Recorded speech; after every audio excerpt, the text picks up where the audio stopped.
Hello everyone, ನಿಮ್ಗೇನಾದರೂ special ಆಗಿ egg curry ಮಾಡಬೇಕು ಅನ್ನಿಸ್ತಿದ್ಯಾ?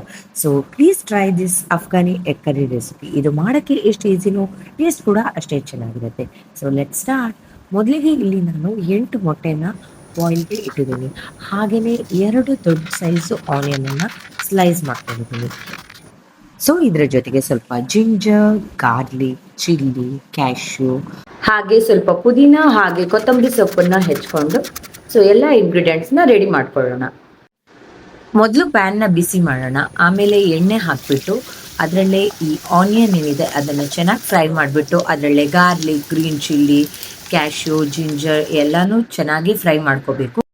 ಅದ್ರ ಜೊತೆಗೆ ಕೊತ್ತಂಬರಿ ಸೊಪ್ಪು ಹಾಗೂ ಪುದೀನ ಕೂಡ ಫ್ರೈ ಮಾಡಿಕೊಂಡು ಕಡೆಗೆ ಬಡೆ ಸೊಪ್ಪು 1 ಟೀ ಸ್ಪೂನ್ ಹಾಕ್ಕೊಂಡು ಚೆನ್ನಾಗಿ ಫ್ರೈ ಮಾಡ್ಕೋಬೇಕು. ಒಂದ್ಸರಿ ತಣ್ಣಗಾದ್ಮೇಲೆ ಅದನ್ನ ಮಿಕ್ಸಿ ಜಾರ್ಗೆ ಹಾಕೊಂಡು ಅದಕ್ಕೆ ಒಂಚೂರು ನೀರು ಸೇರಿಸ್ಕೊಂಡು ಚೆನ್ನಾಗಿ ರುಬ್ಕೋಬೇಕು. ಈ ಕನ್ಸಿಸ್ಟೆನ್ಸಿ ಬರಬೇಕು. ಎಗ್ನ ಆಯಿಲಲ್ಲಿ ಫ್ರೈ ಮಾಡೋ ಮೊದಲು ಇದಕ್ಕೆ ಈ ಥರ ಕಟ್ ಮಾರ್ಕ್ಸ್ ಹಾಕ್ಕೊಂಡು ಆಮೇಲೆ ಒಂದು ಪ್ಯಾನ್ಗೆ ಸ್ವಲ್ಪ ಎಣ್ಣೆ ಬಿಸಿ ಮಾಡ್ಕೊಂಡು ಅದಕ್ಕೆ ಚಿಲ್ಲಿ ಪೌಡರ್, ಟರ್ಮರಿಕ್ ಪೌಡರ್ ಹಾಗೆ ಸಾಲ್ಟ್ನ ಹಾಕ್ಕೊಂಡು ಚೆನ್ನಾಗಿ ಮಿಕ್ಸ್ ಮಾಡಬೇಕು.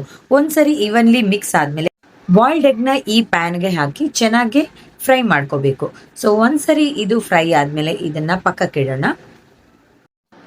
ನಂತರ ಒಂದು ಡೀಪ್ ಆಗಿರೋ ಪಾತ್ರೆಗೆ ಎಗ್ ಫ್ರೈ ಮಾಡಿ ಉಳಿದಿರೋ ಎಣ್ಣೆನ ಸೇರಿಸ್ಕೊಂಡು ಅದಕ್ಕೆ ಸ್ವಲ್ಪ ಚಕ್ಕೆ, 2 ಏಲಕ್ಕಿ, 1 ಚಿಟಿಕೆ ಜೀರಿಗೆನೂ ಹಾಕೊಂಡು ಚೆನ್ನಾಗಿ ಫ್ರೈ ಮಾಡ್ಕೋಬೇಕು. ಸರಿ ಅದು ಫ್ರೈ ಆದ್ಮೇಲೆ ಅದಕ್ಕೆ ಆಗ್ಲೇ ರುಬ್ಬಿಟ್ಕೊಂಡಿರುವಂತಹ ಪೇಸ್ಟ್ ಅನ್ನು ಕೂಡ ನಾವಿಲ್ಲಿ ಸೇರಿಸ್ಕೋಬೇಕು.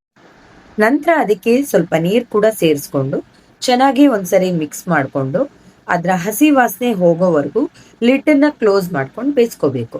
ಸೊ ಒಂದ್ಸರಿ ಇದು ಬೆಂದ ಮೇಲೆ ಇದಕ್ಕೇನೆ ಸ್ವಲ್ಪ ಚಿಲ್ಲಿ ಪೌಡರ್ ಹಾಗೆಯೇ ಸ್ವಲ್ಪ ಕೊತ್ತಂಬರಿ ಹಾಗೆ 1 ಚಿಟಿಕೆ ಆಗೋಷ್ಟು ಗರಂ ಮಸಾಲ ಕೂಡ ನಾವಿಲ್ಲಿ ಸೇರಿಸ್ಕೋಬೇಕು. ಒಂದ್ಸರಿ ಎಲ್ಲ ಮಸಾಲ ಐಟಮ್ನ ಸೇರಿಸ್ಕೊಂಡ್ಮೇಲೆ ಚೆನ್ನಾಗಿ ಮಿಕ್ಸ್ ಮಾಡಿಕೊಂಡು ಇದನ್ನ ಸ್ವಲ್ಪ ಹಾಗೆ ಫ್ರೈ ಮಾಡ್ಕೋಬೇಕು. ನಂತರ ನಾವಿಲ್ಲಿ ಅರ್ಧ ಕಪ್ ಆಗೋಷ್ಟು ಗಟ್ಟಿ ಮೊಸರನ್ನ ಸ್ವಲ್ಪ ಬೀಟ್ ಮಾಡಿಕೊಂಡು ಇದ್ರ ಜೊತೆಗೆ ಸೇರಿಸ್ಕೋಬೇಕು. ಒಂದ್ಸರಿ ಸೇರಿಸ್ಕೊಂಡ್ಮೇಲೆ ಚೆನ್ನಾಗಿ ಮಿಕ್ಸ್ ಮಾಡ್ಕೋಬೇಕು.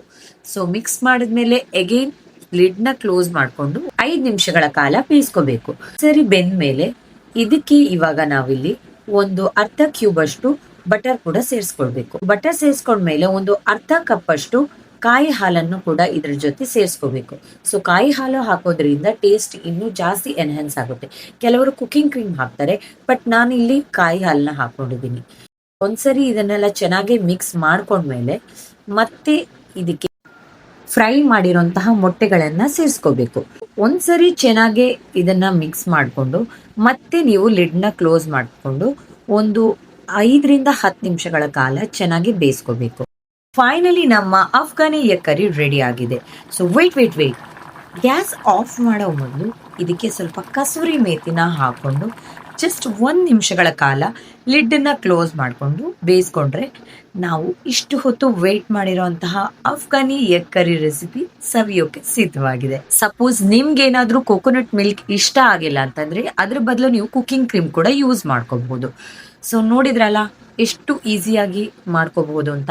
ಇದನ್ನ ನಾವು ಚಪಾತಿ ಜೊತೆ ಇಲ್ಲ ರೈಸ್ ಜೊತೆ ಕೂಡ ತಿನ್ಬಹುದು. ನಾನು ಇಲ್ಲಿ ಚಪಾತಿ ಮಾಡಿದ್ದೆ, ಸೊ ಅದ್ರ ಜೊತೆ ತಿಂದಿದ್ರೆ ತುಂಬಾನೇ ಟೇಸ್ಟಿ ಆಗಿದೆ. ನೀವು ಕೂಡ ಟ್ರೈ ಮಾಡಿ ಟೇಸ್ಟ್ ಹೇಗ್ ಬಂತು ಅಂತ ನನಗೆ ಕಾಮೆಂಟ್ ಬಾಕ್ಸ್ ಅಲ್ಲಿ ತಿಳಿಸಿ.